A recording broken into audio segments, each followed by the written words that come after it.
महाप्रभूचा राजाची कांता काय आहे दृष्टांत. तिसरा दृष्टांत काय आहे, कल्पतरू तळवटी. किती दृष्टांत आहेत, 3 दृष्टांत. 3 दृष्टांत आहेत आणि 3 सिद्धांत आहेत. सिद्धांत काय आहे, इतरांचा लेखा कोण करी, इतराचा लेखा करायची गरज नाही, हा एक सिद्धांत आहे. दुसरा सिद्धांत आहे काय येऊने त्याला सांगा गुरुची, म्हणजे संप्रदायाचा नियम, त्याला काय मागायची गरज आहे का, हा सिद्धांत. संप्रदायामध्ये कुणाला मागावं याचं देखील मार्गदर्शन, बरोबर आहे. आणि काय वाणी त्याला सांगा जोजी, हा एक सिद्धांत. महाराज तुम्ही हे 3 सिद्धांत तुमच्या मनाने सांगायला लागलेत का. संप्रदायाचा नियम असा सांगतो की ज्याला श्री गुरु आहेत त्याला इतर काही करायची गरज, त्याचा परमार्थ सिद्धीला नेणारे श्री गुरुच आहेत. म्हणून तर माऊली म्हणतात, येत म्हणे श्री विश्वेश्वरा हो, हा होईल दान बसायो, येणे वरे ज्ञानदेव सुखी. निवृत्तीनाथाच्या आशीर्वादाशिवाय हे झालं. आता माऊली सारख्या महापुरुषाने, माऊली सारख्या ज्ञानी माणसानं, माणूस म्हणताच येणार नाही माऊलीला, माऊली सारख्या भगवंतानं, भगवंतच साक्षात, आणि ते देखील म्हणतात की निवृत्तीनाथाच्या आज्ञेशिवाय माझं काही नाही.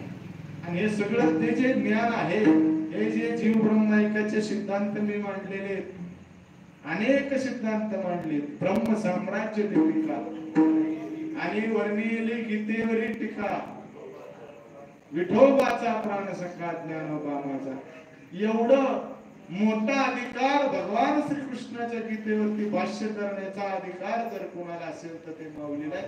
पण ते देखील म्हणतात की हे सगळं माझ्या, म्हणून पहा, हे सगळं जर माझ्या जीवनात घडायचं असेल असं प्रत्येकाला जर वाटत असेल, आजचं कीर्तन आहे ना, हे 100% सांप्रदायिक कीर्तन आहे. पहिल्यांदा प्रस्तावित,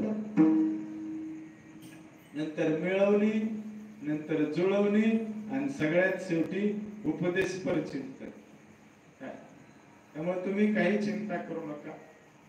म्हणून हा चांगला आपला सामान्य, त्याला आपण सामान्य अर्थ म्हणतो, त्या अभंगाचा गाभा सांगणं, त्याला सुरुवातीला. हे सगळं जर घडायचं असेल तर फक्त ते 4थ्या चरणामुळे, की माझा उद्धारच कशामुळे झालाय, तर ज्ञानदेव म्हणे तरलो तरलो आणि आता उतरलो. म्हणजे सगळ्या अभंगाचा सिद्धांत आहे गुरुकृपा. काय आता ही काही गुरुकृपा नाही, ही श्रीगुरूंची कृपा आहे. 4 प्रकारच्या कृपा शास्त्रकार सांगतात. त्याच्यामध्ये पहिली आहे भगवंताची कृपा. ईशम कृपा हा प्रथमा, ईशाची कृपा म्हणजे भगवंत जो कोणी आहे, ईश्वर जो कोणी आहे त्याची प्रथम कृपा होते, ईश कृपा.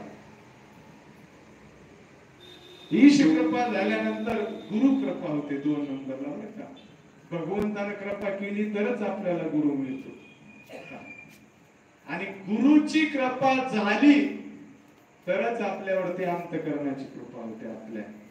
आणि आपल्या अंतःकरणाची कृपा जर आपल्यावरती झाली तर ग्रंथ कृपा किंवा ज्ञान कृपा आपल्यावरती होते. सगळ्यात शेवटची कृपा, त्याला कोणी शास्त्र कृपा म्हणतो, सोपा शब्द शास्त्रकाराचा. शास्त्र कृपा, शास्त्र म्हणजे काय, सगळं ज्ञान. पहा परत एकदा समजून घ्या. माणसाच्या जीवनामध्ये 4 प्रकारच्या कृपा होतात. त्याच्यातली पहिली कृपा असते ईश कृपा. ईश म्हणजे भगवंत म्हणा, देव म्हणा, आपल्या सोप्या भाषेमध्ये. देवाची जर आपल्यावरती कृपा झाली तरच आपल्याला श्रीगुरु भेटतात. भगवंताच्या इच्छेशिवाय आपल्याला श्रीगुरु भेटूच शकत नाही. तुम्ही म्हणाल काय महाराज, तुम्ही ह्याचे काही पुरावे वगैरे आहेत का? तर आज चिंतनच अशा प्रकारचं आहे की पुराव्याशिवाय काही बोलायचं आणि संप्रदायाशिवाय दृष्टांत सांगायचा. आता आपल्या संप्रदायामध्ये 4 गोष्टीला फार महत्व आहे. त्याच्यामधली पहिली गोष्ट आहे ज्ञान, दुसरी गोष्ट आहे वैराग्य, तिसरी गोष्ट आहे भक्ती, आणि 4थी गोष्ट आहे कर्म.